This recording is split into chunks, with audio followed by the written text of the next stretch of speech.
Okay, so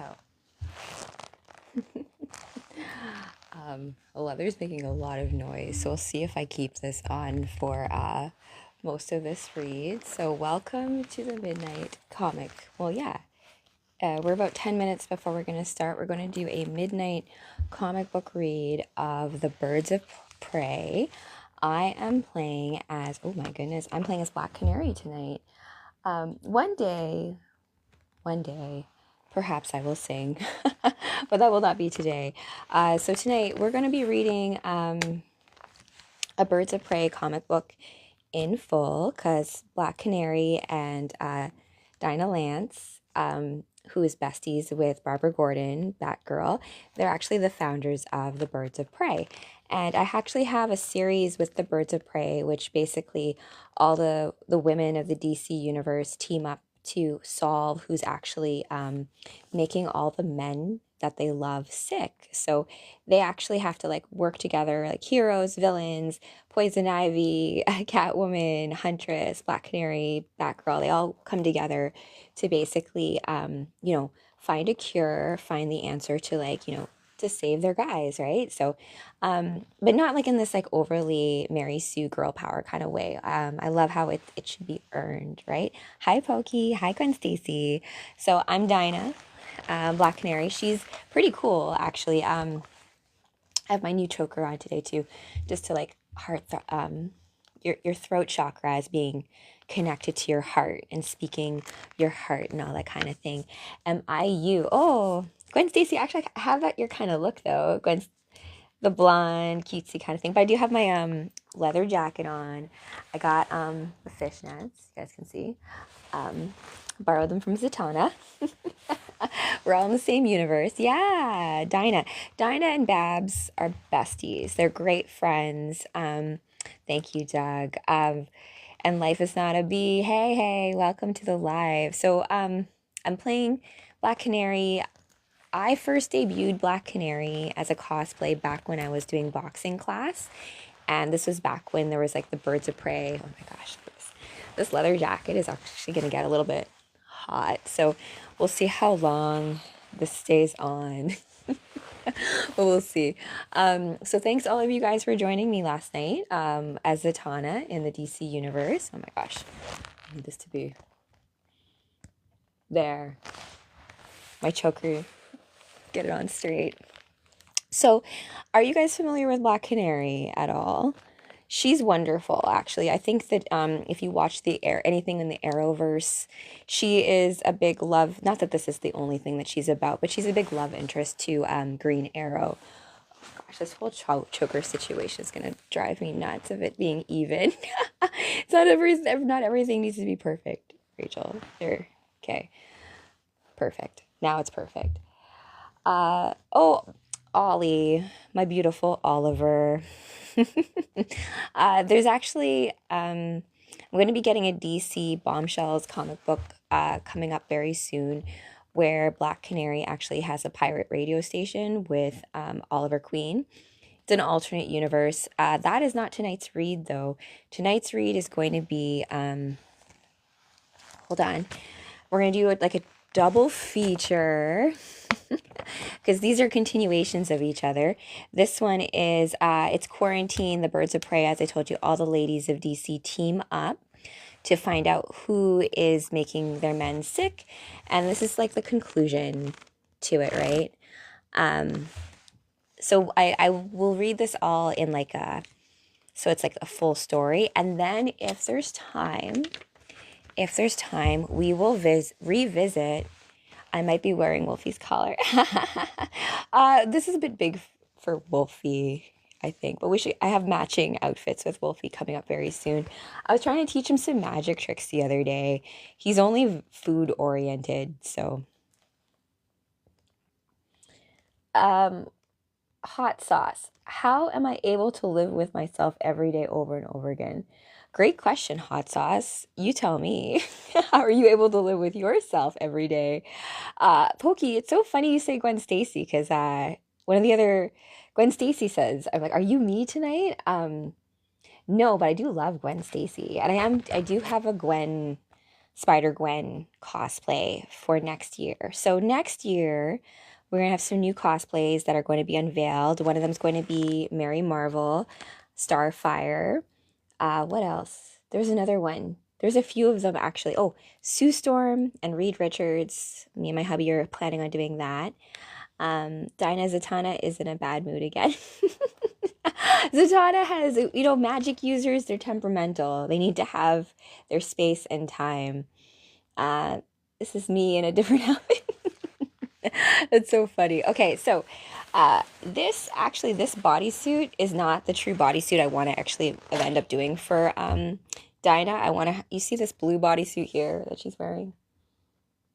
Right, with like the corset and the whole situation. And she also has nanofiber armor fishnets. I'm gonna put my jacket back on actually. It's a little cold in here today. I don't know why. Well, it was cold. It was snowy and gross today here in Toronto. Super gross weather. Super, super gross. So, hi, Off the Cuff, Tom. Welcome. Welcome, you guys. So, Dinah, if you've watched any of the animated versions, she tends to be a mother hen to the rest of the team. She's very well skilled in like martial arts, combat, all that kind of stuff. She also I have a sonic scream, right? And so this is funny, right? Because one of my very first reads doing this with you guys, cosplay and comic books, and just to get you guys excited, we're going to get started at about like 10 minutes after midnight. We're going to read a Birds of Prey series. I also thought Black Canary. Yeah. Good. I'm glad. I'm working also on getting my voice back. I used to sing a lot with my girlfriends back in the day. She's the social worker for Young Justice, which is a great evolution of the character. Off the Cuff, Tom. Yes, that is a great segue to the story I actually want to tell you of the first story that I read as Black Canary with you guys, which was a part of Death of Oracle. So before we get into this read of tonight, which is actually, even though it's like, it has like scary imagery, like, quarantine, but it's actually a lighter read than, let's say, something like this, JLA, A World Without a Justice League. And this actually has, Dinah plays a big role in this with Ollie because they deal with the 7 deadly sins, which is like, if you guys are familiar with like Shazam and the Wizard at the Rock of Eternity and like all those deadly sins. So envy comes out and attacks this world, right? Now, Ollie, spoiler alert, has an affair with one of the other characters on the team. I mean, Oliver Queen, do we like him? I like him. But like I'm like torn sometimes on how he's written. Sometimes he comes off like, because him and Batman typically don't get along very well. They kind of like occupy the same MO. However, isn't understood of having a child. Am I excited for the Supergirl trailer tour? Yes, Tang. I saw the poster with oh my gosh, Millie Alcock. I also love the fact that Millie Alcock was in House of Dragon. Like I love that connection there, and I think she'll do a great job with that Supergirl story because it's about Supergirl coming of age, right? I think it's like it's a very Wizard of Oz space tale. So I've read you guys what I believe they're going to do in terms of the storyline of that coming out. So super excited for it. But oh yes, perfect. Oh, I am busy already, but so here's my schedule coming up, you guys. December's gonna be hectic all over the freaking place. I don't know when I'll be live besides these dates, and mark them in your calendar. Solstice, winter solstice. Oh my gosh, when is that? The 21st. It's the Sunday. Winter solstice is the shortest day of the year, right? Longest night. So we are going to be hosting a winter solstice ball. Now, how do I feel about her American accent? Oh, Pang, I haven't looked at it much. What are your thoughts on her American accent? You know what? I'll put it this way, you guys, though. If you think about Supergirl, remember, she's Kryptonian, you guys, and I have a comic book where Supergirl gets overpowered. Like she gets shot with this like gun that makes all of her powers like amplified times like 100. And while that sounds cool, it's actually very problematic, because think about it, you're hearing everybody's cries for help constantly, and it's very loud and very overpowering. And even when she flies, she basically has like these extra echoes that hurt people. So she's like, what the heck, my powers are like, out of control, what do I do? So she goes to Asia and she meets up with like Asian Superman, and she learns how to control her chi, right? Her inner energy. And it's a cool other way to look at the S symbol as a way of you know, self actualization, connection of all your energy centers in your body, right? So, like that, if you connect the S, it becomes kind of like an 8, right? Which is like infinity. So there's these other symbols in there encoded if you choose to take that meaning, right? I like to tell people that do not like let yourself resonate with what resonates with you, right? Learn to listen to your inner deduction. And when it comes to certain favorites and stories, and if something doesn't feel right, if you like, you don't have to like everything, right? I always want to like the live actions of the characters that I love, right? I always hope for the best. But if I don't like it, like that's cool, right? It can exist and be fine, and I can still love that character, right? So I welcome you guys to like a mixture of Black Canary and Gwen Stacy. Okay, I'll take that. I'll take that. I can see them being similar character types as too. So let me go back to my first story that I read you guys as Black Canary. So when I first started doing cosplay, I had this idea to do cosplay in comic books 2 years ago, and I was still working in corporate and still like disengaging myself from working for companies like KPMG and the hospital and like FCA Chrysler and all that, like all the corporate stuff. So I was trying to disengage from it. I was like revisiting a lot of stories and books that I used to love reading when I was younger, and then was like, wow, there's a lot of beautiful stuff that is encoded within these stories, right? So, but not everyone's going to read comic books. Like people, like oftentimes, like, so a lot of these comic books, these ones specifically, these singles, are actually gifts from one of my work colleagues when I worked at the hospital in diabetes. I used to come in really early because I used to love leaving the office early. I hated being at the office late. Literally the worst. And also you get end up in traffic. Oh, the worst. So I don't miss the corporate life. But I got these as gifts, right? Because one of the guys I was working with, he would go to the comic book store every Tuesday, and he was really excited at the fact that I loved all the DC females, right? And I would make my cosplay based on comic books, right? So, the fishnets and the details of how their hair is and all that kind of stuff. That's all part of the cosplay to me, because it's about bringing this story, which is like unlocked until you open up the comic book, unlocked until you actually read the story. It's just like how, sometimes people buy two comic books, like one for reading and one to like, keep inside the plastic wrap so that it's like, it's like a piece, it's a work of art. But it's like classic cars too, right? Like, don't you want to drive it too? But like, you shouldn't drive it in the winter. But at the same time, like, reading these stories out loud with you guys has a different way of bringing that story to life. So that's just why I do it. Crip Frog, thank you for that gift, and thank you, you guys. Chrysalis, your name is 100% too, like the chrysalis. Fleetwood, no, you didn't miss it. We're just getting started. Those are big. Yes, I did work for some big companies, but what is the saying about them? Like golden handcuffs, where you end up with a certain salary and it becomes hard to walk away from. But I ended up in a situation where, so I used to work for KPMG, and if you're not familiar with KPMG, it's like a global consulting firm, and I live in downtown Toronto. So downtown Toronto is the big four, right? Accenture, EY, KPMG, Accenture. I did some work for Accenture too, but anyways, I was always confused about what they actually did. Like, it felt like I worked with a lot of people who didn't really do anything. sending emails, being on Facebook all day. I'm like, what is this? How do you have a salary that's like 80K over this? But oh, wear my live. Oh, I got a live vest effect. Can I wear it? No, I don't want to. Okay. Um, all right. So I wanted to tell you guys the story. I didn't mean to send you an invitation. Oh, sorry. Please don't say yes to that.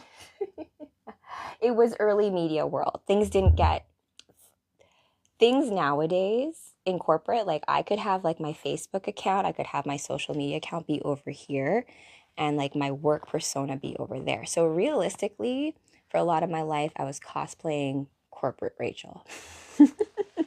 Hiding my real self of like leggings and just like the go-go dance part, the more all of that kind of stuff is just not accepted in that world. However, it's funny because it just felt a lot like high school.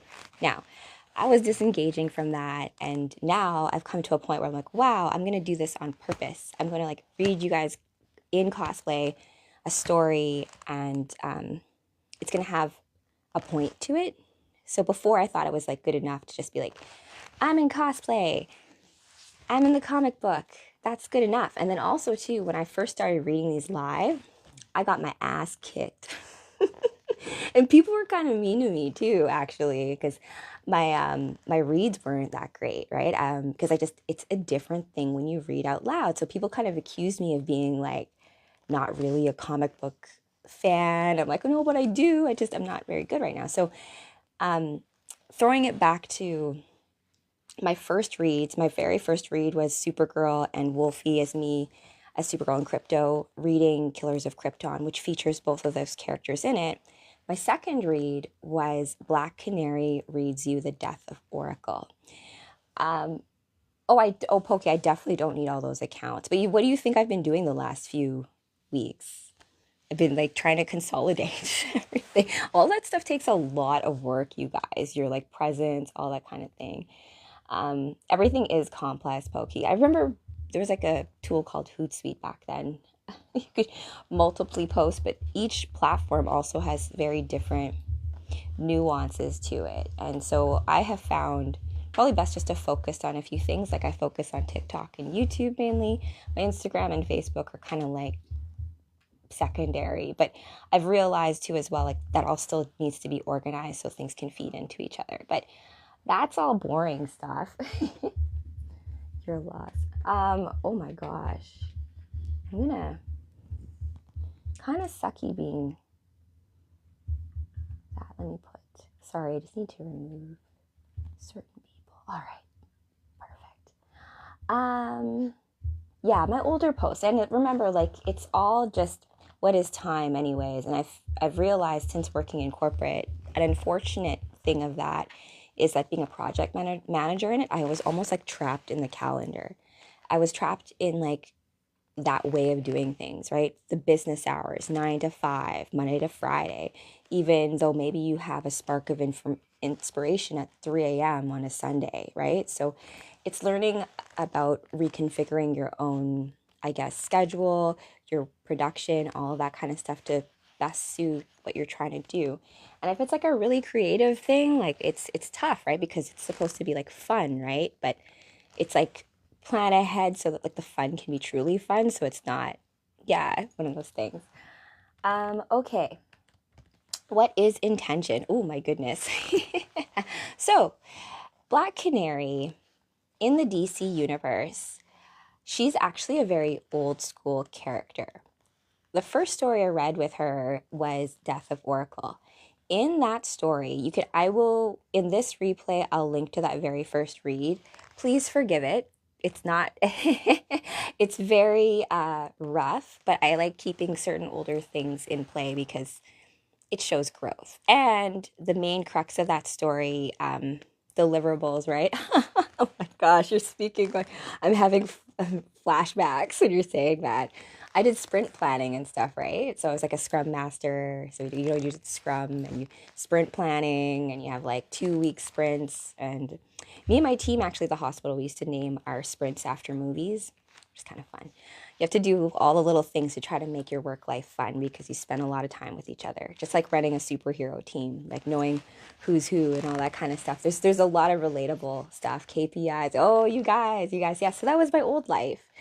But it's taken me some time to reconfigure myself into being a creative, right? Because being a project manager in corporate, I worked with creatives. I was not the creative. I was the one interfacing with like the client or the account manager and like finding more budget, pushing back on things, all that, QA, all that highline design official. So all of that, you can still take all of those concepts and bring them to more creative things. And I think that that's, in many cases, what has been, I think, missing from a lot of creative work these days. There's also like that's why we have so many sequels, so many redos, because it takes time and effort to build things from scratch. I can't tell you the amount of times, because I was a digital project manager, where it would have made more sense for us to go back to the source code. You're on version 8, right? But we should probably go back to source, look at all the code from the beginning and fix it there, because we keep on putting band-aid solutions over here, and then we're basically, I fix one thing over here and break something over there. So but no one wants to do that, right? Because you're losing time on like showing things to the client, right? The client's like, well, where is it? But like, well, I'm fixing things in the back end. I don't really have anything to show you yet, right? So that kind of thing, and like showing progress when a lot of it is hidden, has been a lot of like what I've learned to do. And even when we think about writing or comic books, or the comic book I'm going to read you guys tonight, is that it takes a whole team of people to put together what seems like a simple, fun thing to do, right? It takes a team. So, and it takes a conductor. It takes someone to kind of manage all of the overall goals of things while everyone does their main thing. So, anyways, bringing it back to the story I was reading you guys with Black Canary, was that in Death of Oracle, there's the whole story goes like this. If you're not familiar with the Birds of Prey, they were created by Dinah Lance and Barbara Gordon. Batgirl and Black Canary are really close friends. And Dinah, her mother, was also a Black Canary. Now, keep that in mind. Batgirl, when she loses use of her legs, she becomes paralyzed because of the Joker. She becomes Oracle. And then she has Stephanie Brown, I think in this case, she takes on the mantle of Batgirl. Oracle in the DC universe is quite important. Oracle and Batman are like the mom and dad of like the DC heroes on that side of the world, right? They provide all of like the intel. She like is able to open the doors you need to open. She can find you like passwords, help you hack things, all that kind of stuff. Now, in Death of Oracle, the identity, like Barbara Gordon being Oracle, is potentially going to be exposed by the calculator, right? Not sure, like they're not sure about this, but it's mainly just because of like, it's like a dick measuring competition for intelligence, right? Man, and I relate to Barbara in this on a lot of levels, because when I was growing up in school, we had this award called Highest Academic Achievement in my like little high school, not little high school, my little elementary school from grade 1 to grade 8. And I won that award every single year. Orko from He-Man. Oh, I love He-Man too. They had the right idea but wasn't done properly. That's a good way to kind of put it, right? Like, you can have the best idea, but when it comes to like executing that, there can be many different ways to approach it, right? And that's why it's helpful to have that beginning stage of brainstorming and all that before you even like make any actions, right? Oracle from He-Man. I will love to visit He-Man again. She-Ra was like my girl, but from the 80s. I don't really like the new ways they kind of did things. Is there any way you may see Joker as misunderstood, if not misrepresented? Joker is very much, I would say, chaotic, evil.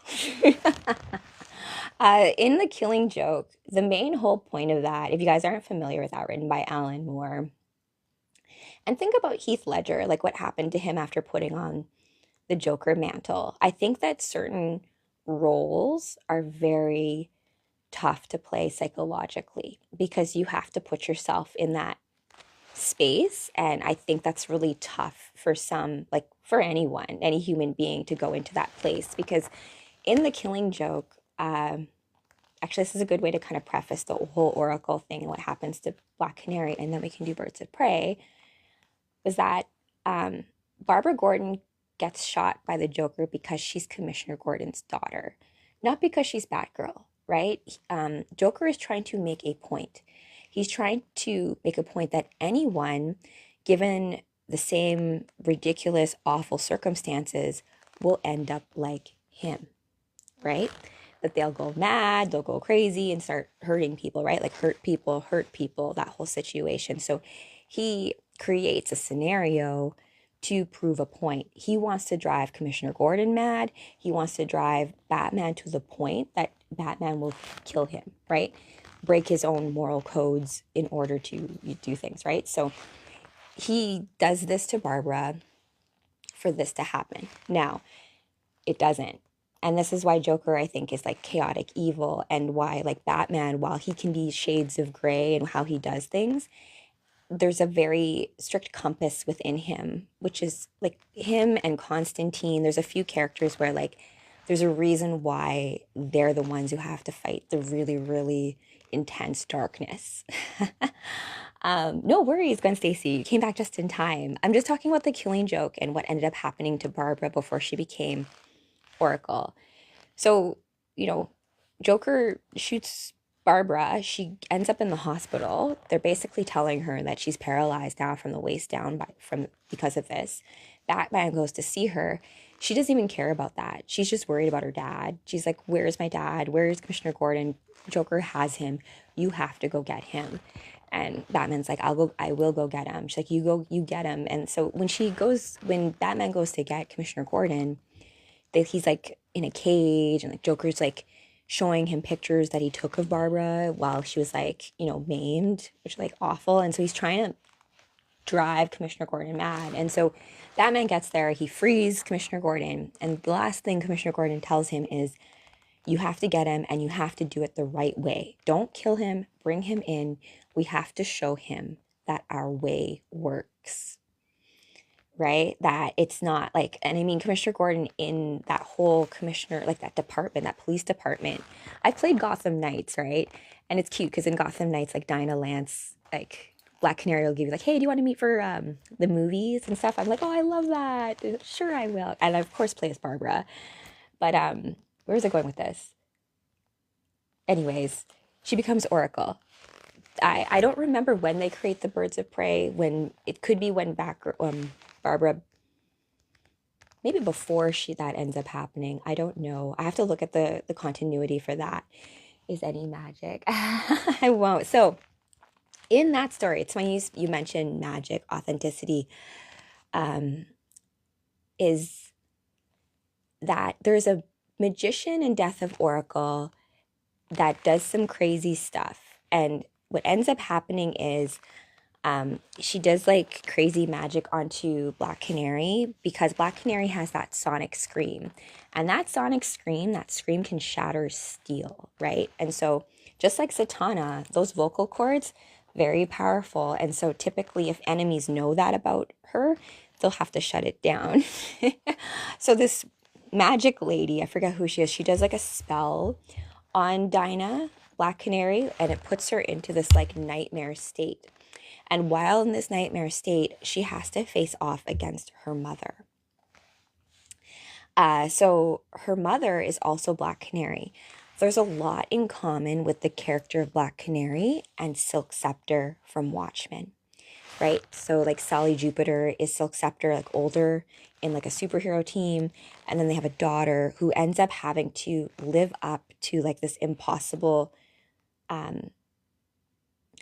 this impossible kind of mantle that's left for her, right? Because in her like nightmare, her mom's like, "Oh, why is your hair like that? Why are you doing it like this?" Why? So that same kind of like overbearing mothering thing, that's what Dinah had to deal with. And in her nightmare, she has to like face against her mother, who basically is like, oh, you're like a disappointment. You're not doing it right. And then she has to face off against Ollie, and the fact that they got divorced because they do get together. They have an on and again, off again relationship. To me, they're together. But Batman basically helps Dinah break out of that like psychological loop of like, if you're having like a bad trip or you're like in a nightmare, like just, how do you snap out of that? Batman helps her do that. And so it's a lot of those things in DC where there's this psychological aspect where you're fighting against yourself, and your own shadows, your own ways of doing things, that kind of stuff. So okay, guys, let's get into the read without further ado. If I'm going to link to my other read of Death of Oracle, which is my Birds of Prey comic book reading, to this read. But tonight's read, we're going to A Plague on Gotham's Houses. We're going to be reading Quarantine. So there's like a issue that's missing in between here, which I do have somewhere, but we're going to read this guy. But I'm going to skip through kind of quickly because I want to read you guys the conclusion so we get the whole story as a whole read. So welcome you guys to the comic book read, our Cosmic Comic Book Club reading. We'll see how long the leather jacket stays on. Sometimes it gets a little warm. Okay, so let me just make sure I'm... Oh, hi, welcome. Thank you. Welcome. And we're going to get right into the reading. I'm going to make sure it's not too much in the way. All right. So this is Manslaughter, Part 1. There is a pun in there, right? Because it's always, the jacket is pretty noisy, right? Let's move it. Hopefully I don't cause too many problems with too much skin.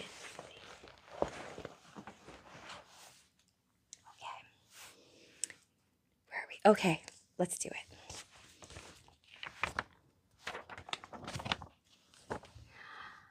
So we have Barbara overseeing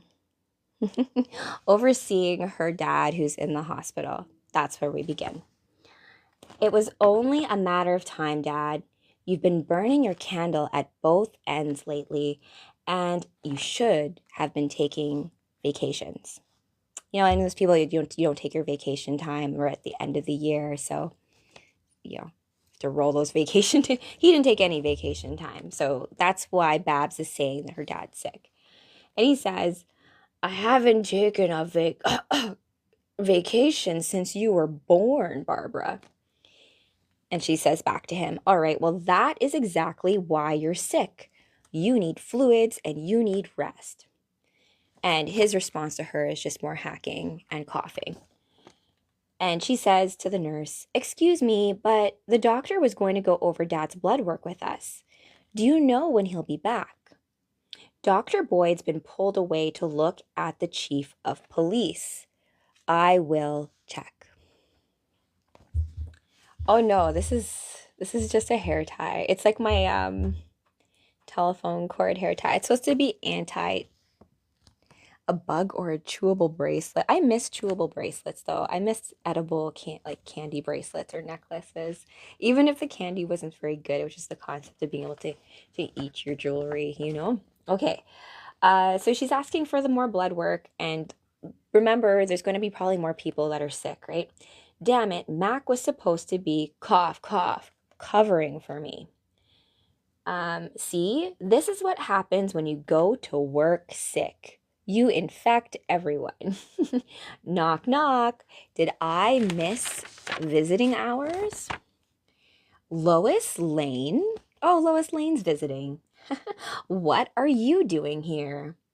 Well, I happen to be working in Gotham. I happen to be in Gotham working on a story for the Daily Planet, and I heard that Commissioner Gordon's perfect attendance, basically like that, oh my gosh, that Commissioner Gordon's perfect attendance actually took a sick day. So she's basically saying perfect attendance as part of Commissioner Gordon's name, and I wasn't doing a very good job of that.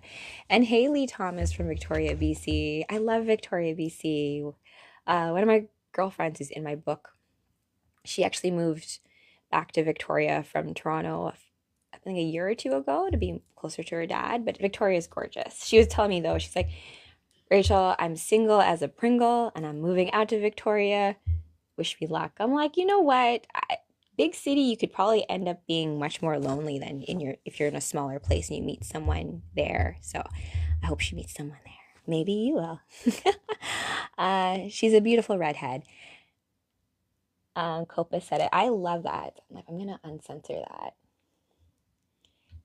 The squeaky leather is cool too. Well, I mean, the squeakiness of the leather maybe adds a bit to the sound of it. I mean, I had to show you it was legit. The leather is part of Black Canary's getup, and it serves double purpose. You need extra armor when you're going up against bad guys, and you don't have, you're not a soup in that way. I mean, okay, so Lois Lane has showed up to the hospital because she heard that Commissioner Gordon was sick, and Commissioner Gordon never takes sick days. So this must be something, I guess, like news to bring you all the way down from Metropolis, right? Well, I happened to be in Gotham working on a story for the Daily Planet and heard that Commissioner Perfect Attendance Gordon actually took a sick day. Thought I'd drop by and see for myself. And Commissioner Gordon's up here overhearing the whole conversation saying, I may be sick, but I'm not stupid. Lois Lane doesn't make social calls. I'm only here for a story, baby. Listen, this flu bug not only took you out, but the mayor and most of city council too. I think that's a good enough lead for a great story. Damn, the mayor too, says Commissioner Gordon. And then Bab says, well, I'm guessing Lois couldn't reach the mayor for comment, so she's here to interview you, Dad. Oh, Gwen Stacy agrees. You, Lois, you watch the little one. Hi, Chris. How have you been? Welcome to the read. I'm Black Canary tonight. I've taken off the leather jacket because it was a little bit noisy for the read. We're reading Birds of Prey, and I love this story just because you have all of the DC ladies coming together, working together to like help the men in their lives, which is why it says manslaughter, right? Because it's specifically against these guys. So we will see why in just a second. No spoilers just yet, but we will get through the storyline tonight. Okay. So she's here to interview Dad, and Lois says, okay, well, I just need a couple quotes just to soften the blows. I just need a couple quotes. I know you're sick, kind of thing. No, cough, cough, comment. Quote me on that, says Commissioner Gordon. And Babs looks at her phone and she says, oh, uh-oh. Sorry I can't be more help, but I gotta run out for a bit. Also remember too, Commissioner Gordon has zero idea that Barbara, his daughter, is Batgirl. He never knows this, right? So that kind of thing. So I'm guessing she's getting a call from, me. No worries, Barbara. I'm sure Jim and I can work something out. And he's like, no, never, cough. And she holds up some Jell-O to him. She's like, you want some Jell-O? And he's like, I'd rather give you an interview than eat anything that wiggles. How about you guys? Do you like Jell-O? I like Jell-O. It can be, I don't like yellow Jell-O or green Jell-O, but I do like strawberry Jell-O. That could work. Oh, we work together. Remember, Birds of Prey are a team. So, if one's out doing something, I've read you guys also before, like, in this version, Helena Bertinelli is Huntress. In some versions of the DC universe, Helena Wayne is Huntress, who's the daughter of Catwoman and Batman. But in this, we all work together. If you have to take a vacation, you have another one to cover for you, Or like in the X-Men, where everyone teams it up to babysit when needed, You go on night patrol, I'll take over the babysitting duties, that kind of thing. Okay. So Jell-O, and he's like, oh, I would rather give you an interview than eat anything that wiggles. And Lois like, all right, deal. Jello or interview. And we are now at the Gotham City airport. This Seattle flight's always late. They blame the rain. And so, oh wait, Oliver Queen. I think that's Dinah waiting for Oliver. My guy better tip me well for waiting if he knows what's good for him. And so Ollie gets off the flight and Dinah gives him a big hug. Ollie, how was your flight besides rainy? Well, there was a kid kicking the back of my middle seat the whole way and I didn't even get a snack. I officially hate Coach. Welcome to the 99%, babe. Because remember, Oliver Queen, very rich. So he's flying Coach here for her for some reason. So he had a kid kicking him, of course, which is the way that fate works when it comes to these kinds of things. And so Dinah responds to his grumpy nature with some baking, which I have been known to do as well. I knew you'd be grumpy, so I got you surprise airport Cinnabons. And then Ollie's like, oh, you really know how to show a guy a good time. I love you. I know. Wait till you see what I have planned for later. And then she gets a text, the same text I think that Barbara was looking at. So maybe it wasn't Canary calling Barbara, more like Barbara calling Canary. I don't know who the initial call came from, though. It's Babs. Sorry, Ollie. It looks like it's your turn to wait for me. Our perfect weekend is off to a great start, huh? And then, oh, they're cute though, right? Ollie and Dinah. There will be plenty of perfect weekends in our future. I'll grab a cab. Go get 'em, Cinnabun. Oh, they're cute. I love it. You're lucky I love you. Any other man would lose a limb calling me that. I like Cinnabun. And then in class here, like, where is everyone? And this is, remember Mrs. Bertinelli? She's a teacher. Oh, yeah, like it's like we're in class. Yes, Pokey, what is your question? Does it have to do with the Cinnabuns? I love making Cinnabuns, but they're kind of like 1,000,000 calories. So, quick tip, keep your carby eatings for after a heavy weights workout, right? Because if you do like heavy weights or resistance training, I don't mean cardio. I mean like you need to like lift some heavy-ish up and put it back down again. Do a heavy weight workout, and then you have like this nice little anabolic window where your body is primed to take in energy and sources of carbs and sugar. So if you have a donut or a Cinnabon post-workout, that can go right towards your muscles. So instead of going into fat, it's just timing. All right, so Mrs. Bertinelli, who is also a Huntress, is like, where the heck is everybody in class? My brother stayed home sick, but I think he's faking it. Maybe he's avoiding your history test. And Mrs. Bertinelli, there's a call from off the panel. Principal Shumway, what's going on? Sorry to interrupt, but we're canceling classes for the rest of the day. Buses are out front and parents have been called to pick up their children. Oh, has there been a threat? Asks Helena. Oh no, nothing like that. Just some bug that's floating around. It's taken out almost half of our students already. School board felt it was best to cancel classes and try to avoid a major public health crisis. Interesting. Best day ever. The test is history. I'm glad somebody has the day off, but it looks like Huntress has also heard the same call that Dinah and Babs got to, right? I'm glad somebody has the day off, but it looks like I'm still on the clock. And look, we have quick commercial break, right? Snickers, you get crabby without your Snickers.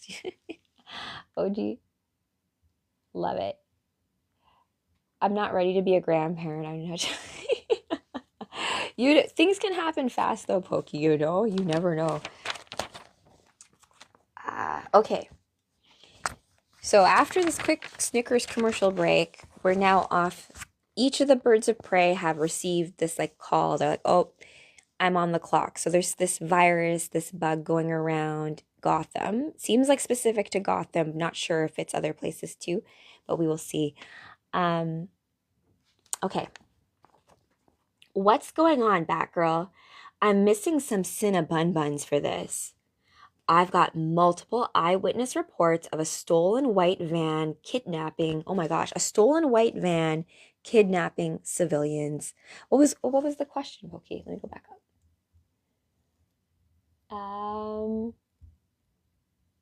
You can have all your single girls under my Christmas tree this year. Would you like little bows as well?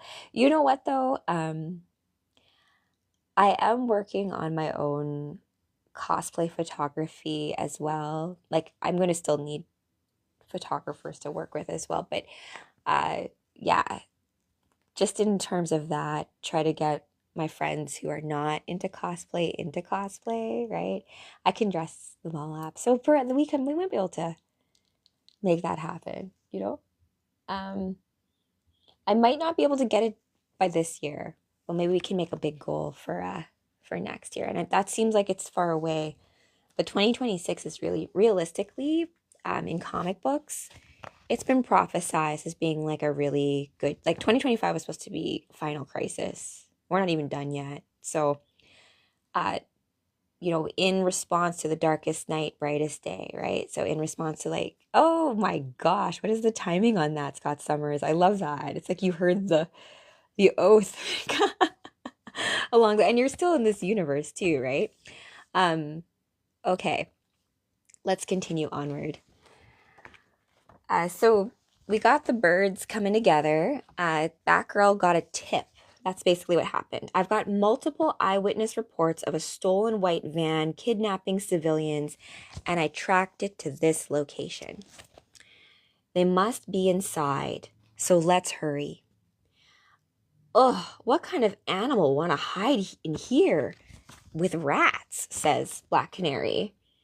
The kind that likes a pigsty. And then we see here, totally Scott Summers. And I do have, we have to plan a Green Lantern thing before the end of year, like a special. We'll figure out a date for that. And we'll do it a little ahead of time, just because I've been so all over the place. As Pokey mentioned, my like 5 different Instagram accounts, my different like blog accounts, and all this other stuff. I'm trying to consolidate it all together in one place. So that all of my different characters as well. I'm working on a cosplay moon calendar for 2026 for you guys. I'm gonna have some giveaways, I think, as well on like my. I'm gonna have like a Christmas special show with Supergirl, so stay tuned for that. I'm gonna have it so that each of the months is one of my cosplay characters that has a birthday in that month, because it's a way of also like I'm gonna have a little like card there of like their astrology. So depending on your birth month, you would probably share a birth month with a superhero one, right? So that'd be kind of fun. Also, I'm going to put in the moon phases in there as well. It's a way to show that. Because as I said, I'm not really doing astro content specifically with you guys, but it's still helpful to know the cosmos. Still know the fact that like we are in a big, beautiful, magical universe, and it, I think, is beneficial when you can gauge where you are within it, right? It can be very confusing as you have all these things vying for your attention, right? To follow your true soul purpose. So thanks you guys for being here, because I do think that part of how the universe communicates to us is through stories, right? Through myths and fables and things like that. So although this is not a true story, on some level, in some realm, in some universe, this is real, right? So think about it that way. What is reality? Now, we're dealing with a bad guy here. There will be Pokey, yes. They'll be in it, in this one specifically. Well, with me. But I'm going to work for on a, I won't be able to do this today, but Wolfie has a video game that I'm working on called Quantum Wolfie Adventures. More on that later. It's too many things I'm working on at once.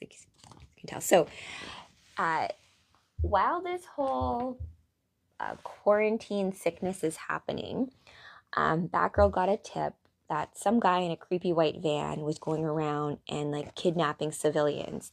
So they go in, and there's a guy with a really creepy pig mask, and he says, "Don't scream, little one. Pain is the beginning of perfection." Literally sounds like that Silence of the Lambs guy. Kind of, ugh. And she's screaming, of course. "My other Dolotrons are sick and weak, but you, I don't know what's wrong, but you'll all be perfect." So from the corner, you can see Batgirl and the birds. They're creeping in to try to get the civilians back. I don't know who this guy is. It's super creepy. And then, "Hands off, you pig. Oh, Canary, get the girl. Oh, don't worry. You're safe now." Professor Pig, and spelled Pyg, used to work for Spiral. He's got tricks up his sleeve. I agree. I like how they're drawn here. Because every comic book, right, will have a different illustrator, different artist, even different comic books in the same series. Like, let's say you have like a compilation of stories like this one. You have multiple stories in it. This one's a longer story. You'll sometimes have just different illustrators for each one, right? So it's the same story, but it looks a little different. Something about that. There's a truth to that in our own reality. I just don't know what exactly it is yet. Okay, so hands off, you pig. So they basically attack the pig who's trying to, I guess, turn these civilians into Doltrons, whatever that is. Professor Pig used to work for Spiral. He's got tricks up his sleeve. Nice try, Pig, but you're not fooling us. Get up, says Barbara. Cough, cough. Oh, look, maybe Pig Guy is also sick. And Batgirl says, well, I didn't hit him that hard. I think he's sick, says Huntress. What do you know? Even the bad guys aren't immune to the flu. Please, take me to a hospital, a real one, hack, hack, cough. I'm sure the prison medic will be happy to take a look at you. I'm starting to think this is bigger than a normal flu season. What exactly are we dealing with? Well, let's find out before everyone in Gotham gets sick. Oh, so something's going on here more than the normal flu. And so we're back at the clock tower. Do they ever have calibrations of illustrators in the same comic? Great question. Maybe not in the same issue like this comic, but for example, I'm going to read you guys the follow-up to this, but sometimes you'll have like a different illustrator that's in the same story, but it's not exactly the same. But you'll also have a different illustrator oftentimes from the one who does the colors, right? So to add color into a comic book is like, for example, The Killing Joke. The way that that's colored, it's very, only certain colors are used, right? So unlike these, which I like the full colored, like very illustrated versions of things, every different style has its own thing. And you're going to have your favorites. I'm going to have my favorites, but I agree with you. I really like how this one comes together. This is pretty cool here too, this view of Soups. Hey, Frankie Guyton. Hello, I am Black Canary tonight. I took off the leather jacket, just trusted that existed at some point. And we don't need the babies to get sick. No, but remember, it seems like it's only affecting the men. Interesting, right? So they're back at the clock tower. If you're not familiar with the clock tower, it's kind of like Batgirl's version of the Batcave, her little like watchtower. It's pretty cool, actually. So the clock tower. I've pulled up the admittances for Gotham Mercy Hospital. Get this. More than 75% of their patients have this same bug. And those ones are just the ones who've checked into Gotham Mercy, says Oliver. There could be even more who can't get to the hospital or don't have insurance. I guess insurance also exists in Gotham. They're under that kind of healthcare system. And Black Canary says, if Ollie's right, this could be an epidemic. They shut down school this morning. Hell, half my class is already out sick, says Huntress. And so Batgirl, of course, like my computer whiz, is still at the computer doing her little research. And she says, hang on, hang on. Were there any girls missing from your class, Huntress? No. Now that you mention it, all my 6 students are boys. So are Pig, Jim Gordon, and the mayor. And Ollie says, oh, are you saying what I think you're saying? If it was a snake, it would have bit us. All the flu patients admitted to Mercy are men. But that's impossible, says Huntress. Flus and cold don't discriminate whom they infect. Well, until now, says Black Canary. Ollie says, I feel fine. Maybe it's just a select unlucky few. But remember, Ollie just flew in from, where is Oliver Queen? Where is Green Arrow versus, like, what city is he in? Because he flew into Gotham, right? So that's probably why he wasn't sick. It might be something that's like taking place in Gotham specifically. So he's like, but I feel fine. Maybe it's just a select unlucky few. And Barbara's like, all right, let's just find out. So she calls, and she's calling Batman. So Alfred picks up the phone. Wayne, cough, cough. Pardon me, residents. Alfred, it's Barbara. Don't tell me you're sick too. Oh, I'm afraid so, Miss Gordon. Master Bruce and I seem to have caught this nasty bug that's going around. The cook has prepared a chicken noodle soup and freshly squeezed orange juice. We should be right as rain in no time. Probably best if you steer clear of Wayne Manor until we've recovered. Oh, all right. Let me know if you need anything. I hope you feel better soon. Even Batman is sick, you guys. Thank you, cough, cough. I'll tell Master Bruce you rang.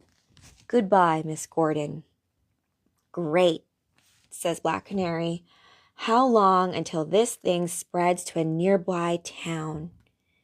Bloodhaven. Because Bloodhaven, I always thought that Bloodhaven was in Gotham, you know, like different boroughs of New York City, but I guess Bloodhaven technically is its own city, like adjacent to Gotham.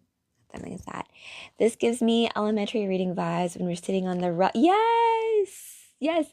Oh, Quanico, that's exactly the vibe I'm going for because crisscross applesauce, love it. You know, like even when like it wasn't even picture books, right? Even back in the day, I used to have some teachers who would just read out loud, like Bridge of Terabithia. I remember my teacher in grade 6 read that out loud, and that story like got to me. And it's such a different thing when you hear a story, right? Versus you reading it in your head or even reading a comic in your head. I can't tell you guys the amount of times I've read comics like a million times myself, and then I read it out loud to you guys, and I'm like, wow, I don't really remember that happening, but now I do. Or you just notice different things or different lines, right? I have not yet Absolute. That's so funny that your name's Absolute too. I have not read anything in the Absolute universe yet, but probably next week I will. I really like how Wonder Woman's done in the Absolute universe. She's like tough Amazon goddess, like badass. Like, not that she isn't, you know, in her other versions. She's in this as well. But I think the live action with Gal Gadot didn't really like, she was too pretty. And not to say that Wonder Woman isn't pretty, but Wonder Woman's also an Amazon. So there's that warrior woman. Gal Gadot just, I mean, like, I've used to be in fitness and stuff. I can think of like a lot of women who probably could have held that mantle more. But hey, things are what they are. I'm not going to hate, right? So that's all it is. New 52 will always hold a special place in my heart. It's so funny, Noata, I was just talking about the New 52 in respect to multiversity. You can actually get that read of multiversity with Supergirl on my YouTube channel if you want to revisit that. All right, let's continue onwards. And Gotten Bitch, hi, welcome to the read. I'm Black Canary, Bird of Prey, original Bird of Prey, and we're reading Manslaughter, Part 1. We're going to have a conclusion to it before we end tonight, no worries. So we're going to power read very quick, very soon. Okay. So just to get you guys up to speed if you've just joined, Commissioner Gordon is sick. The mayor is sick. Batman is sick. There seems to be a virus or flu that is only attacking the men of Gotham. Ollie, Green Arrow, seems to be okay for now. Sarah or Laura. Oh my gosh. I'm playing Dinah. But you know what? People were thinking I was Gwen Stacy. I love the name Laurel, by the way. I for some reason. And Sarah is a great name too, because Sarah Connor, mother to John Connor, that toughness, T2, where she's like doing chin-ups and when I saw T2 and like Linda Hamilton as Sarah Connor doing like chin-ups and I was like, I want to work out. I want to be that cool because what it takes to save the universe, that. Lance. Oh yeah, Sarah or Lance. Yes, I'm Dinah Lance. Yes. My mother is also a Black Canary, right? And I've had to go through some mother wounding stuff, which I can relate to as Rachel Z as well, to like find your own identity, find your own place, your own power when you have like an overbearing parent, that kind of thing. So, oh, Bob, thank you for that. Welcome to the team. And you know what? Birds of Prey do have honorary men on their team sometimes, like Hawk is on their team and Dove. There's also a character named Catman, and he's actually has a love relationship with Huntress. They're actually pretty cute together. Oh, Naota, thank you. Okay, let's continue on, friends. I do want to get to the conclusion of what happens here. So, all the men in Gotham seem to be sick. Oh my gosh, you know who Catman is, Koniko. I think he could be done pretty cool in real life. I'm gonna get that comic book back, The Death of Oracle, because it's a good one. It has Dove in it, and they all it's cute. Because I like the Birds of Prey comic books because I have a nice affinity for like the interpersonal relationships between friends. It's fun. I love the interactions between like Dinah and Barbara, that kind of thing. They made Catman a real threat in Secret 6. Il Rev, I am not familiar. Secret 6 kills. So I will have to look into that. I love these lives for this, I always end up finding new fun little breadcrumbs and tidbits for my own little cosmic research. So thank you guys for that. Maybe we can get a Catman Huntress thing going on very soon. I have a girlfriend. She's not, I don't know her yet. I only know of her. She does a really awesome Huntress, like Huntress Earth 2, Helena Wayne with that crazy mask, it doesn't look like you can do it in live action, but you'll be Arrow then. Yeah, Arrow's great too. Okay, let's continue. Oh, I love sweet tea, Gwen Stacy. Take a sip for me. Cheers to all of you guys. Okay, so they've called Batman. They found out through Alfred that Bruce Wayne is also sick, and so is Alfred. And Canary says, okay, great. How long until this thing spreads to a nearby town? Oh no, Bloodhaven, says Huntress. Hey, Huntress. Cough, cough. Grayson. She means Dick Grayson. Grayson, you sound horrible. Right, so there's poor Nightwing in bed. Even Dick Grayson our Nightwing friend, leader of the Titans, is out sick. Yeah, I was helping Batman on a case and I felt dizzy driving back to Bloodhaven, so I stopped at this Gotham motel for the night. So it does seem like it's originating in Gotham itself. So just to get you guys up to speed, Nightwing, Dick Grayson, used to be the original, well, he is the original Robin, right? And Batman and Nightwing have a father son kind of relationship. But he was in Gotham helping Batman with something, which is why he's now sick. I think his chef made us some bad sushi. I just need to sleep it off. All right, get some rest. I'll check in with you in the morning. So they're like, okay, this is not great. The ladies have a little huddle with Oliver. Nightwing's down for the count too. Hopefully, this thing stays in Gotham. And Oliver says, we've been flirting with a superbug for years. Overprescribed antibiotics, antibacterial everything. He's not wrong. Green Arrow's kind of right. Over antibiotics, like not letting your own immune system fighting things off. So he's just saying, like, we've basically like been, you know, setting the conditions to have this kind of crazy superbug, right? But no worries, as you said, Gwen Stacy. They're all good. Oliver, Dinah, they're both free from the virus.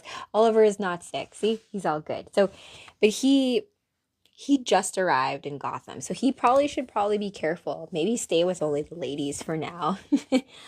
But he's basically saying that, like, we've been flirting with a superbug for years, overprescribed antibiotics, antibacterial everything. It's a miracle something like this didn't happen sooner. Not helpful, Oliver. Good thing flus usually run their course in a couple of weeks. That's the best case scenario. The worst case is immune systems become compromised and people start dying. Then we'd better figure out how the sickness is spreading and neutralize it fast. Maybe you should start with not drinking the tap water. And Black Canary like slaps the water. Actually, I'd never drink tap water. Yeah, I'm in Toronto. I don't trust the tap water. I have filtered water all the time. I don't drink bottle. I try not to drink bottled water too. I think that's such a scam, but I do drink filtered water. Good for you guys. At one point, I found antibiotics not finishing the job. Interesting point, Elrev. When I was growing up in Winnipeg, I would actually always get sick like clockwork every year, some sort of respiratory thing like bronchitis or pneumonia. Every year I would get this. And it's crazy too. I have like these crazy memories of being in Winnipeg in grade 2, and there was like a meningitis outbreak. And I remember lining up and getting like a shot in the arm for meningitis. And then that winter, I got incredibly, incredibly sick, and they thought that I had meningitis, so I had to do spinal tap. And it was the most painful thing in my entire life. But I have like all these weird memories about that. And I only like came back to those memories very recently. It's interesting how like when you go through like really traumatic experiences that you just kind of like put in a box over here and your psyche over there, and yeah, that kind of thing. Okay, let's continue. They're having a huddle. Batgirl's prefacing the fact that if this goes on too long and people's immune systems are severely compromised, then you're going to end up with people starting to die. And so Oliver's like, oh, we should probably figure this out then. And Dinah's like, yeah, you can start by not drinking the freaking tap water. And then he's like, oh my gosh, okay, I got it. Bottled water only, geez. Now, apparently there are still a few healthy criminals taking advantage of the lack of GCPD on the streets. Oh, hi, John McNary. I hope you're having a great evening. I'm Dinah Lance, Black Canary, right? I'm reading you guys Birds of Prey, right? As you know, I like this story just because well, yes, we're in winter season right now. So, chicken soup, orange juice, like even superheroes get sick, right? Not immune to that. But this has turned this into a bigger thing because it's the flu or the sickness only seems to be affecting men for some reason. They've only come to that point. Only Oliver has been spared, Oliver Queen, Green Arrow, because he just flew in to see Dinah and have like a fun romantic weekend together, which now seems like they're gonna have to solve this case. Oliver's gonna have to work with the birds to figure this out. So Batgirl looks at her little screen in the watchtower and says, apparently there are still a few healthy criminals taking advantage of the lack of GCPD on the streets. We got a pharmacy break-in on 7th and a jewelry store's silent alarm off on Cherry. You take the pharmacy, Canary. I'll handle the jewelry store. And Oliver's like, I can. You stay right here. We're apparently immune. You're not, remember? I can do more from here looking through the hospital database. Maybe I can track down where this flu came from. And Oliver's like, ugh, I don't get to go out and fight bad guys. He's like, I guess I'll stay here and help you. Lois Lane, who has come to Gotham City to do the story for the Daily Planet on this flu that has hit all the men of Gotham, is now on the phone with her. She says, I thought I was just doing a piece on the Gotham City officials getting sick, but now I think it's about to be the entire city, Clark. So actually she's talking to Superman on the phone. She said, Clark, everyone's sick. It's not just the city council. And before you worry, Barbara Gordon tipped me off with some intel. Apparently this bug is only affecting men, so I should be fine. And then Clark's on the phone. It looks like I thought he was getting a pedicure at first. I'm like, are you getting a pedicure, Clark Kent? But no. Looks like that's his son, too, actually. Lois Lane and Clark's son. Lois, this doesn't sound like any virus I've heard of. Maybe I should come to Gotham and help you. If you come to Gotham, we risk you getting sick and you will become the story. Besides, you should stay with John. I'm Kryptonian. This may not affect me. I have to focus on my job and I can't take any chances. Okay, fair enough. But I'm calling a friend to help. Bruce is already sick, but Clark, I will get to the bottom of this before it reaches Metropolis or anywhere else. I have no doubt. It's like, good job, honey. I have no doubt, Lois. I love you. Oh, yes. Yeah, exactly. So just to keep your babies safe, right? Keep them away from Gotham. It seems to be localized to Gotham City at this point. So, oh yeah, so Dinah is off to go see the break-in. Guess who's behind it? It's Miss Harley Quinn. Clean up on aisle 12. Dizziness? Nope. Fatigue? Pass. Hair loss? Nuh-uh. I never took you for a drug addict, Harley. Oh, these pills aren't for me. I love how she calls it. Oh, these pills aren't for me, fishnets. They're for a special fella. Oh, John McNary, thank you for that. You think he'd rather have nausea or runny number 2? Harley. So Harley is basically in the drugstore stealing a bunch of drugs to basically F people up. That's funny. Tank Top Ted. Joker's probably sick, actually. I don't know. Maybe Harley's getting stuff to like F with him because I think that they have that kind of relationship. So she's stealing things. She's like, these pills aren't for me, fishnets. They're for a special fella. And Canary responds back to her saying, I think you need to put those back to avoid my side effects. Hope you got a prescription for painkillers. is what Harley responds back with. Gonna cry, Canary. You've done enough damage, Harley. So she comes down with her big hammer, right? Joker's sick. She's like, Joker's sick. And Harry's like, in the head. Vitamin J. Oh, rabbit's good. Wah! Joker's not the only sick man in Gotham. I'll never understand why you would want to help that madman. He's been so horrible to you. That's just it. I earned the right to take him out, not some dumb cold. So funny. I don't want the cold. Puddin'? I don't want the cold to take out Joker. I want to be the one to take him out. That's Harley logic. To save that clown, you better come with me. Oh, I thought you'd never ask, Puddin'. Meanwhile, Huntress is on the other mission. There's another break-in. But she's looking at this one being like, well, there doesn't seem to be like there's any sign of a break-in. Everything seems to be in order. Oh, and look who's here. Catwoman. And she's like, Huntress like, oh my gosh, I should have known. Because remember, if it only affects men, Harley and Catwoman are not going to be affected. It's like, whoa, well, what a perfect opportunity to steal jewels, right? I should have known. Guess I thought you were past stealing jewelry, Catwoman. Oh, I'm not stealing. I'm borrowing. I don't have time for this, Cat.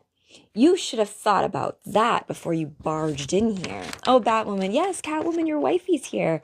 You're sick, though, Batman. Don't worry. We're going to find a cure for you. The ladies are on it.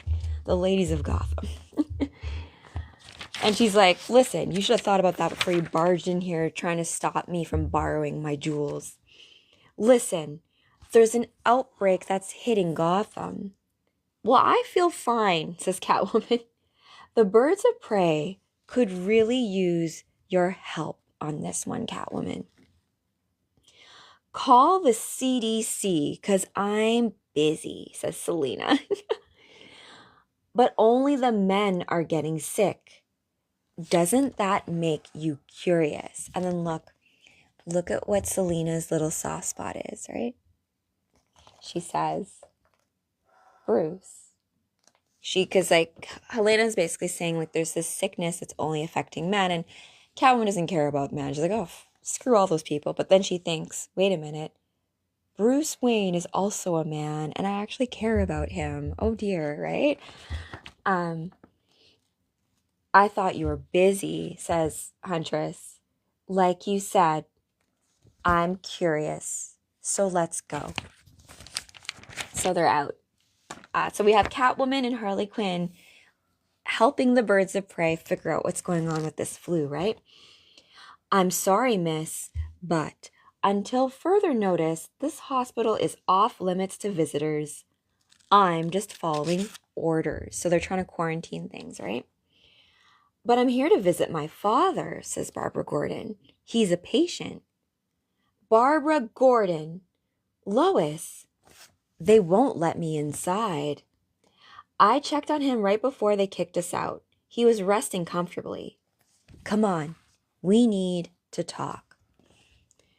Things have been nuts here since the CDC arrived. No one seems to know what the heck is going on, what is causing the illness, or how to cure it. I've been searching the databases. There's never been a virus that only targets one sex, or one that spreads so sporadically. I've been reading the patient files. There's no rhyme or reason for the outbreak. I don't think it's airborne. I just left Oliver Queen, and he's fine. This doesn't feel like a natural occurrence. A few hours ago, Interim Mayor Muir declared a state of emergency in Gotham City. Now, state and federal resources can be sent to aid relief efforts. And we just received word that the president has sent someone qualified to manage the crisis. Who could manage this? She could. Womp, womp, woom. Gotham. Oh my gosh. I do not like this chick. The suicide shot. Amanda Waller. Boo. Not my favorite character. Womp, womp, womp. Gotham. This place should have been put on lockdown years ago. You would say that. Set up a perimeter. I want every route in and out of the city blocked off. Ground all inbound and outbound flights. Redirect them to neighboring cities. Yes, ma'am. Miss Waller, does the administration believe this virus is terrorism or some kind of biological attack? Ms. Lane, I should have known that you'd try to be first on the scene. Hope you brought a change of clothes because you're staying for the night. Gotham is under an official quarantine. If it is a terrorist attack, then who's responsible for the outbreak? Agreed, Batman. Amanda Waller needs to get out of here, let alone coming in here, putting up a perimeter. I thought that it was going to be Wonder Woman showing up, because she's a woman not affected by the virus, but they send this bitch. So she's like, I should have put Gotham. She's like, get out of here, man. But you're sick now, Batman. So it's like, it's up to the ladies, the Birds of Prey, to help get her out of there too. So if it is a terrorist attack, who is responsible for the outbreak? I have no comment on an ongoing investigation, but whoever did this must have a real hatred for humanity.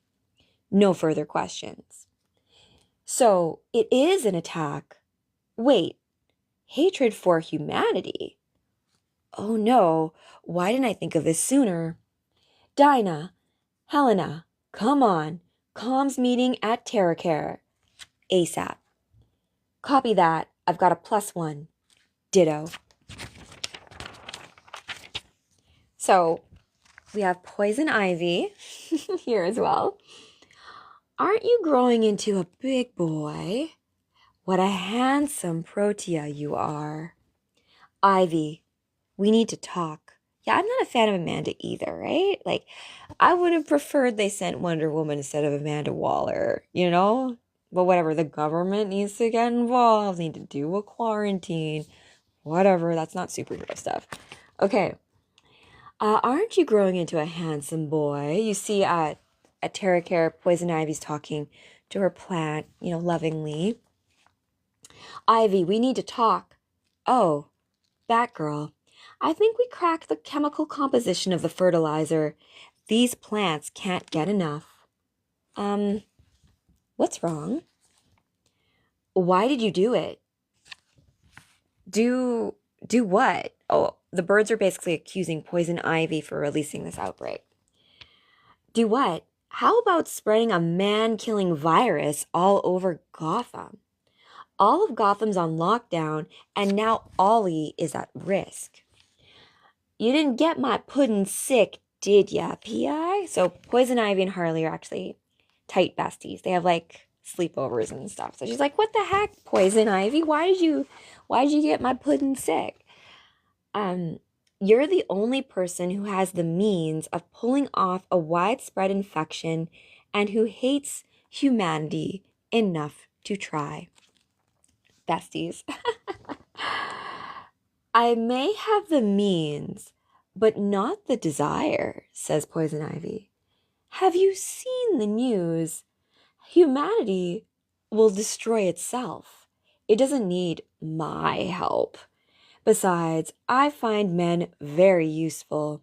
You ladies, on the other hand, call your green goon squad off, girlie. This was all obviously a big misunderstanding. I'm starting to think Ivy's innocent. Right, Batgirl? Batgirl? Forgive me, Ivy, but people I love are getting sick.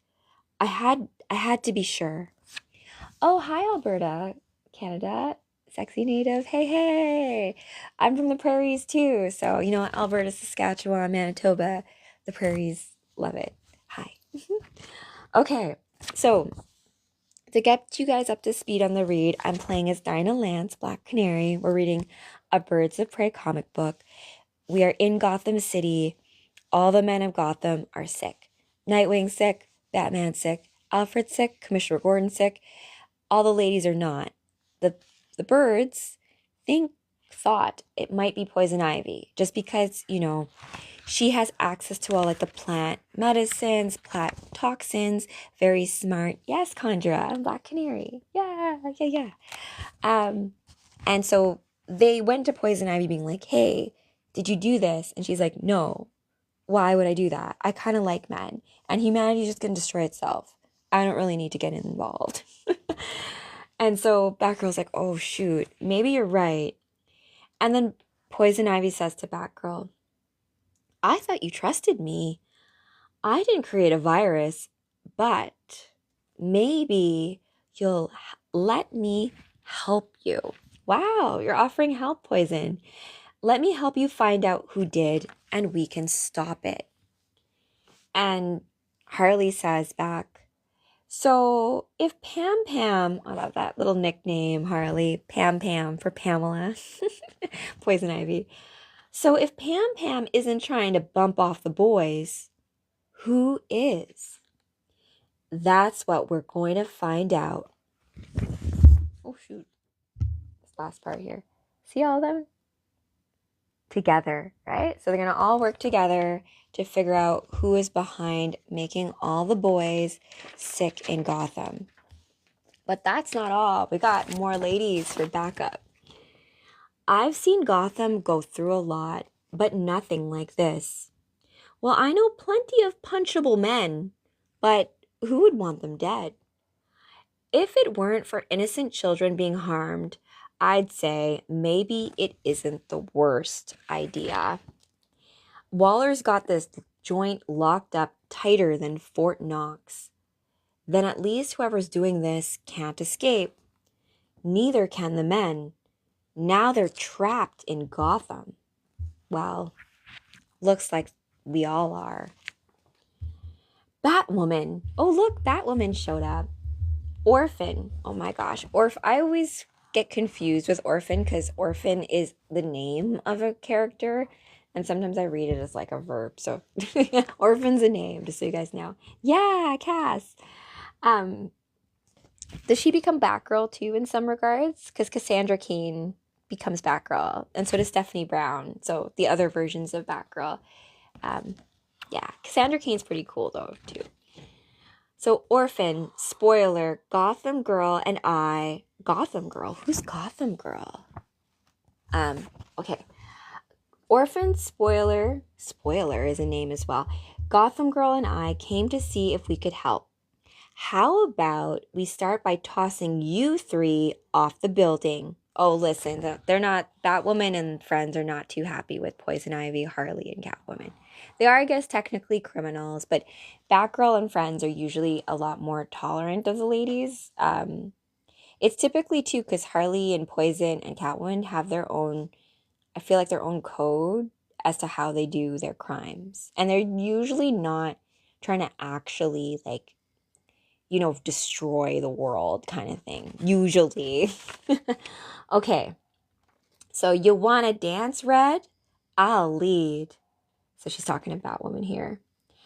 We're here to help. You got a problem with that, says Catwoman. If they're here to help, then tonight they're heroes like us. Villains, you mean. I'm happy to go home and let whoever's doing this carry on. It's no skin off of my nose, says Poison Ivy. Oh, you would say that.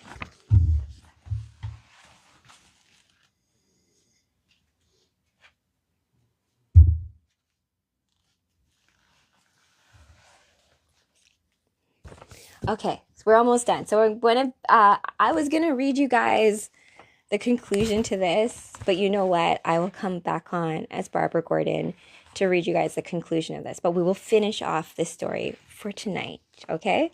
I have to make sure that I go to bed at a reasonable hour so that I don't kill my next day. Because I used to, you guys, be a bartender, go to school, go to dance practice, all that kind of stuff, and run on very little sleep, it all catches up to you. So I love being up late, but you do need to nap it all has to kind of even out, right?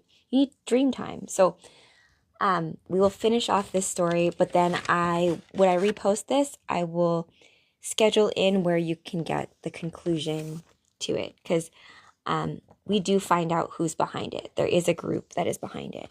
And I wonder if you guys have a hunch on who it could be. It's not Poison Ivy. It's not any of the natural villains in Gotham, right? Okay. So you have Harley and Catwoman and Poison Ivy facing off against, like, I guess Gotham Girl, Orphan, Spoiler, and Batwoman. I'm not familiar with any of them really much. So I'm happy to go home and let whoever's doing this carry on. It's no skin off of my nose, says Poison Ivy. Oh, you would say that. Everybody, says Batgirl, stand down. Calm your face. They're with us, Batwoman. Okay, then we're out. Oh, they're very absolute about that, right? Like, I remember I told you guys how the relationship between the birds of prey and the sirens, like Poison Ivy, Harley, and Catwoman, they have like almost like an understanding between them, right?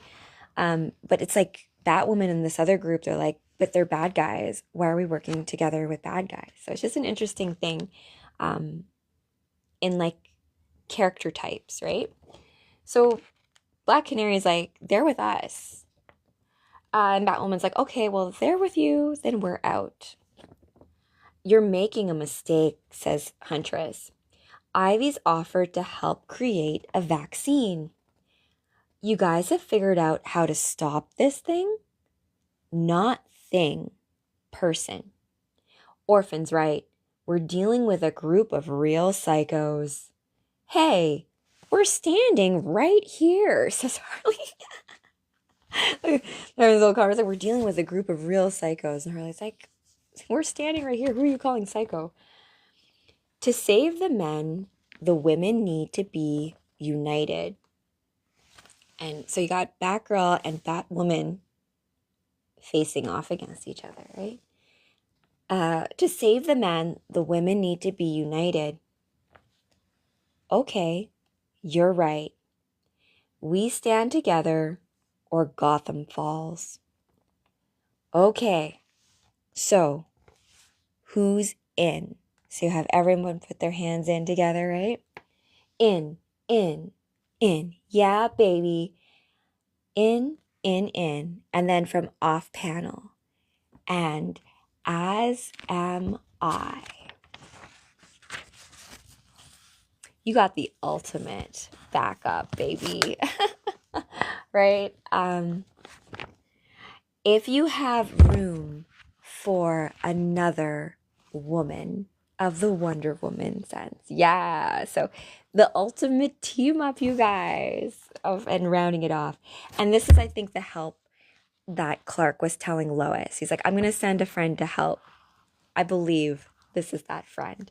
So that's where I'm going to end this read. This is an interview with Jeff Johns and Gary Frank. This is cool because Doomsday Clock, I think I've told you guys before, has some prophecy stuff about, this year and next year as it comes to like powers coming online and all that kind of fun stuff. Zatanna will be back soon too. I actually wasn't going to be doing Black Canary, but it kind of came up when I was rereading some of my older comic books, and Black Canary and Green Arrow, they're actually involved in a lot of main storylines as it comes to like Justice League, the JLA, the Justice Society, all of that kind of like the different superhero teams, as well as I said, like the dynamics of like mother-daughter stuff when it comes to like Black Canary, how my mom was Black Canary, now I'm Black Canary, and where is my ability to make that mantle my own when I have like this overbearing mother on me too, right? So learning how to do that, and also like being part, Black Canary becomes a confidant to a lot of the younger superheroes in Teen Titans and growing up. I have an animated thing that I saw with Dinah and Dick Grayson where he talks about what it was like growing up with like Bruce Wayne as a father, right?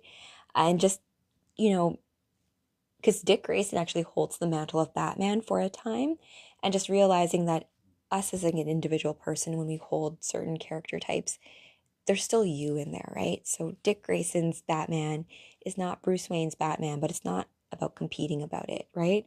How Cassandra Cain and Barbara Gordon are not the same Batgirl, but it's not about one being better than the other. You're just probably going to have a favorite, right? That kind of thing. And Quantico, Gotham Girl is from Tom King Batman, by the way. And spoiler, Steph Brown is former Robin. I knew that, actually. I knew that. I know a lot of sometimes tidbits of stories just from my own rabbit hole digging when I read a certain story. Because sometimes you'll read something like this. Like, I was actually like, this is actually a good comic book too. I've read this one with you guys before as well as Supergirl, but this is also worth another revisitation because it deals with Green Arrow a lot. But Green Arrow and Black Canary in this are already broken up, but they're still amicable with each other. And she's still also like, even though they're not together, Black Canary says, she's like, I love you, right? Green Arrow, Oliver Queen, even together, not together. Once you love someone, you always love them, even though you're not together. And she expresses a lot of maturity here later on when it comes to getting Oliver back from the demon of envy. So we'll come back to this probably with the conclusion of this story. So, oh, sad. I love Ollie and Dinah. And in my world, like, they're together, right? There's many couples in the different comic books. We have our favorite pairings, right? Like Nightwing to me is with Batgirl, right? But it's been written, right, that Batman has a daughter or like I think a child with Batgirl in some cases. And Nightwing's typically paired with Starfire, who I love too, right? My other alien chica that I love, Starfire, Wonder Woman, not Wonder Woman, I'm Supergirl. Wonder Woman's a goddess. All right, guys. That's it for tonight for the read as Black Canary. Thank you so much for joining me. I will catch all of you guys very soon. Make sure you are subscribed to the Cosmic Comic Book Club. I'm going to be doing new moon and full moon, I guess, gatherings when it comes to comic books. So every new moon we'll do like a reading, like a 2-hour reading of like a more in-depth, let's call it canon crux point storyline. And we're going to do Crisis on Infinite Earths on this new moon. And then on the full moon, we're going to do an analysis of the bigger ramifications of that story to like bigger themes, right? As it comes to like expressing, superpowers in real life and, the real truth that sits within what seems magical or just imagination, right? So I welcome you guys to supercharge your imagination. Remember that it takes true courage. Oh, Dark Rider, thank you so much. I pick my cosplays based on the characters that I truly love, right? I don't ever. It's like you're putting on a persona, right? And so even when I was talking to you guys about the corporate life, like that was also putting on a different hat, that different persona. So in these characters, I have been able to cultivate certain things about myself that I would like to cultivate more of, right?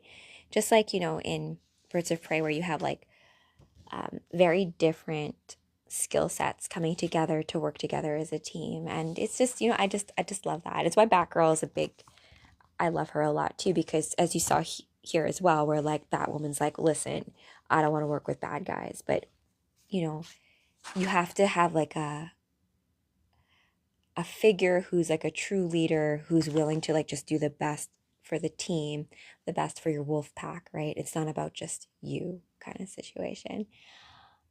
Which one matches your person? It depends, because I think I think all of us have multiple selves, right? You have the self that you're around with your very close loved ones, just like how superheroes have alter egos, right? And how Commissioner Gordon has no idea that Barbara Gordon is Batgirl, right?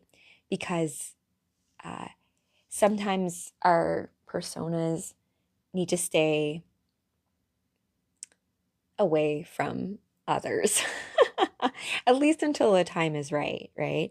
I think where we get into trouble is when we choose not to accept certain parts of ourselves, right? Like Jean Grey, for example, is a cosplay. Jean Grey as a character for a very long time annoyed me for no other reason other than the fact that she just annoyed me. And then as I got to know her character, I got to empathize with her and realize a lot of the things that annoyed me about her were the things in myself that I just needed to integrate. So think about that when you think about certain characters you like or you don't like and what that means more about you than anything else. All right, guys, remember, it takes true courage for you to be exactly you in this cosmic game of life. And yes, Mama Jean is coming back because the universe is counting on you, right?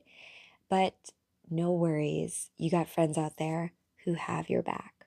So stay super, my friends, stay magical, and please do continue to be you because being yourself is a courageous act and the universe rewards bravery. All right, till next time, guys. Bye.